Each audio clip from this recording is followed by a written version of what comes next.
Now it's time for Perform Like a Pro. All right, today I'm going to show you how to do a DIY gutter install. Now this is stuff that I picked up at the home improvement store, about $100, not too bad. It's not like I could do a whole house with it, but for this, on my shed, it's a perfect application. And you can see with all the mud getting splashed up, I'm just trying to keep the building lasting a little bit longer. First thing though, make sure you got some gloves and some safety glasses so you don't get cut up. This stuff is sharp. The first thing, let's get some dimensions and see how long this needs to be so I can get this gutter put together.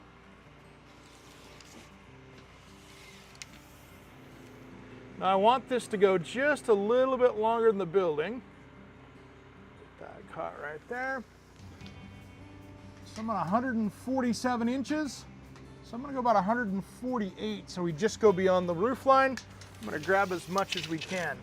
Now these are 10-foot sections, which means I'm gonna have to cut some gutter and put it together first. That way we can hide the seam and have this thing so it doesn't leak. Let's get it marked out. All right, let's verify our length here. Looks like these are 10-foot sections. That's exactly what they are. So we need to be about another 26 inches, so I need to come up with another couple feet. So let's start putting this together a little bit here. All right, let's kind of mock this up a little bit. This is going to be our downspout adapter. So what's going to happen is this is where the water is going to come down and kick out. That's how we're going to get the water out of this. So this being the front, I want that to be on the left-hand side over here. So I'm going to slide this onto here so we get an idea of how this is going to go. All right, slide this in.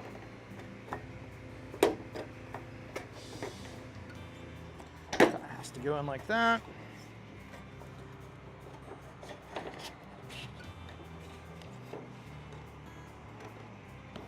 All right, let's get a dimension to see how much more material we need to add to this. Grab the end of that right there. So right there, it's 127. I want to go out about here. Need about 20 inches onto that, which will get me right where I want to be. Let's cut another piece.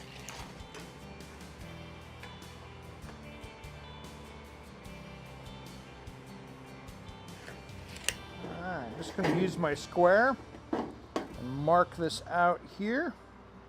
So I have a nice little line to follow around this. All right, I'm going to cut this gutter here. Now the thing is, this is sheet metal, so you can use tin snips. You can use a circular saw blade with a metal blade in it. There's a lot of different ways to cut it, but nonetheless, it's gonna be sharp and you're gonna need safety glasses. I've got a cool little grinder wheel with a flat plate on it so I can cut this like a saw and it'll make a little bit cleaner cut. Let me get some safety glasses on. This is gonna throw little pieces of metal everywhere, so this is where you gotta really be careful.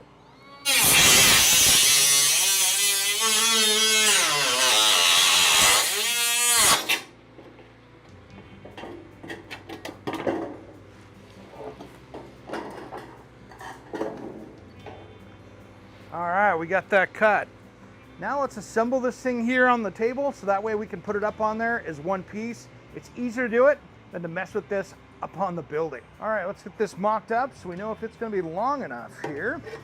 I'm gonna snap this in here. And then get us the right dimension. Let's get a tape on this and see where we're at. Gives us a little bit of flexibility on our length. All right, let's pop a couple screws in this thing and get this locked in so I don't have to fight it moving around on us. Using these little white self-tappers, which are easy because you don't have to pre-drill. All right, we got that together. Next step, let's put the end caps on. That way we can get it sealed up before we put it up on the roof. All right, time to get the end caps on. These just snap on, and I'll put a couple screws in to lock them in.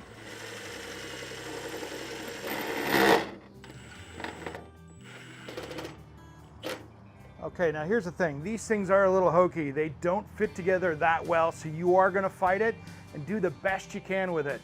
This is why, if you were doing a whole house, you call in the professionals. All right, there's a lot of different ways you can do this. You can use some of the mastics and stuff. I like using this Lexel caulking. It's actually made to be waterproof instantly. And if this was wet, I could do it there too. And so I'm just gonna seal this all up so we don't have any drips and leaks later. It'll help control that.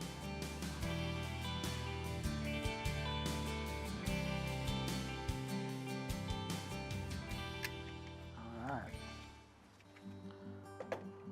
Now I'm gonna get my finger, just kind of smooth this out so the water will drain out of here.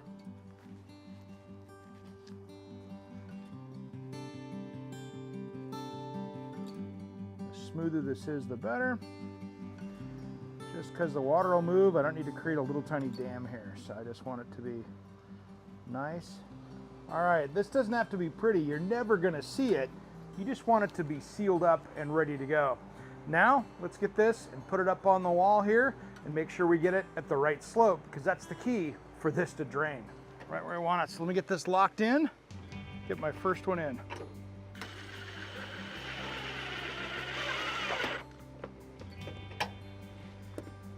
So there's our first one. Now these little brackets we want to do about every foot or two just so they can hold it up here.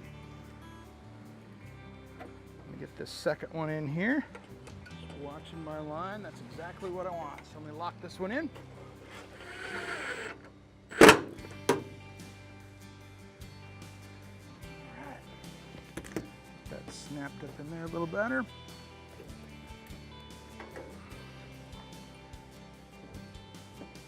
One thing I'm going to do is I'm going to put a couple screws in these just to lock this in, because if I get any snow or anything else, I don't want this to pry off.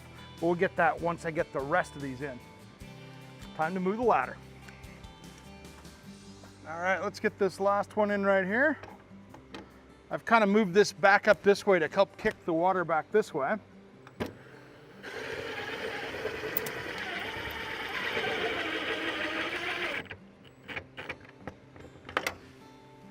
Get one little tiny screw in the top of that to lock that in, and we'll start working on this downspout.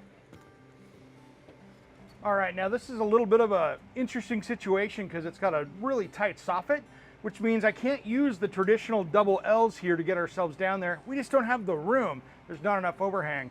So we're gonna have to custom make something here because they just don't make the pieces. So let's figure out how we're gonna do that.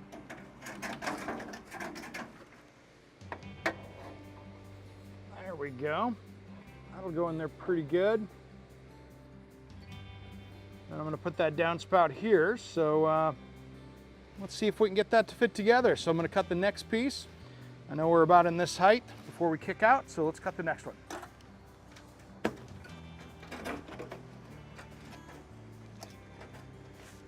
Remove some material so I can get this to compress enough to fit in there.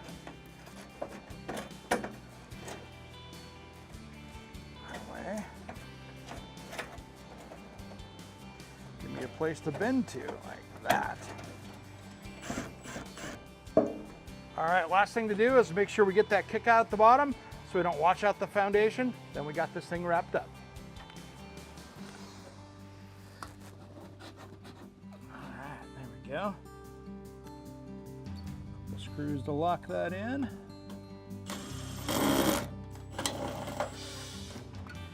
All right, there we go. Now I can keep the water and the mud off the side of my shed, and I'm controlling the water. For about $100, this is an easy DIY project that anybody can tackle, and it's gonna keep the value up in the house and less maintenance down the road.